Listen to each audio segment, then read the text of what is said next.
This is called Mediations on a Blank Canvas because it's the most pretentious thing I could think of.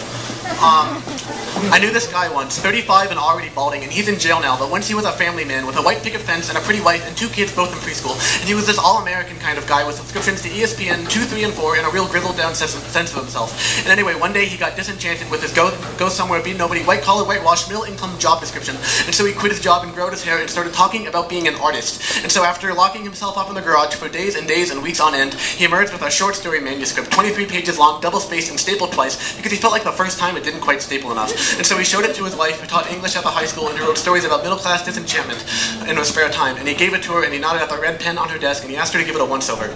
So she read it once or twice or 3 or 4 times and marked it up in red like it was an Aboriginal painting.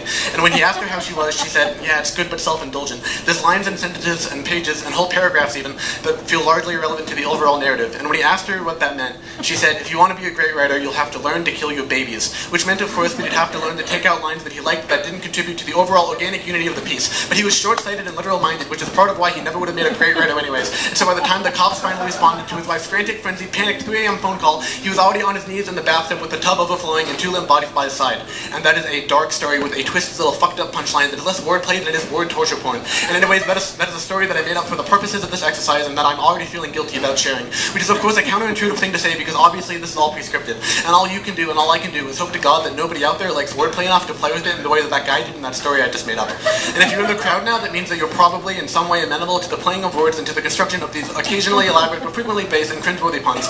Or at the very least that you know somebody who is. But either way, you're here and I'm here and oh fuck, we are all here. We are all these verbose, grandiose intellectuals who sit around philosophizing and speechifying or electrifying diction. But that diction is a fiction because although we mean what we say, or at least we sell it that way, speaking with a confident, controlled, and self-assured vocal inflection that is assisted by these writhing cadences that imply that we are leading to a sort of grand epiphany, we don't always know what we mean. We put together words and rhymes sort of at random and regardless of the semiotic meaning or in a way that sounds lyrically or aesthetically pleasing. And we run in these tight-knit, tight-pussy literary circles, which is weird because we always sort of figured that circles were more of a geometrical thing. Yeah, and we romanticize the 90s, put pavement on a pedestal, yeah, and we recite hold steady lyrics to each other like they're biblical verses. And as for actual biblical verses, we mostly just discount them, with the possible exception of Leviticus, which we hold up and mock as a symbol of everything that is wrong with so-called moral establishments, because seriously, fuck that shit. But anyways, for all of these obsessive obsessions and cultural touchstones that we like on Facebook more than we like in real life, we get these ideas of how to write poems and how to tell stories. And so we overuse similes like crackheads take cocaine, and our metaphors are fortune cookies, confusing and ultimately meaningless. And we use repetition, repetition, repetition, and dead-on precision to make it seem grand and in a way poetic, so as to get some shit off of our chest, so as to make the crowd cheer, or so as to attract the opposite sex or the same sex, or whatever sex it is we think we can get good sex out of. And I think the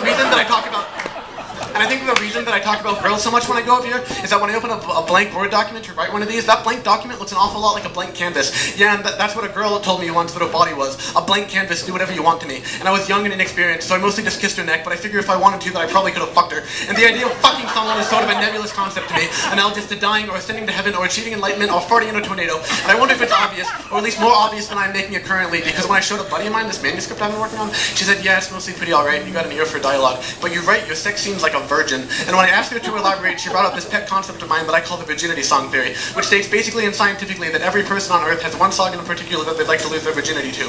Yeah, and if 2 people have the same virginity song, then they're basically soulmates, even if one or both of them is fucked already. And so anyways, she said, it's like that virginity song thing. You romanticize it, sex I mean, you don't think it'll be messy. And it's sort of representative of you as a person, that you take these concepts and things in life that you know jack shit about, and you act like there's a rhyme or like there's a reason. You romanticize everything, you beg life for structure, and you map out the incidents in your life like they're episodes on a television show. Stop acting like you know anything. You don't know shit. Sex is messy, life is messy, and you're gonna have to get used to that.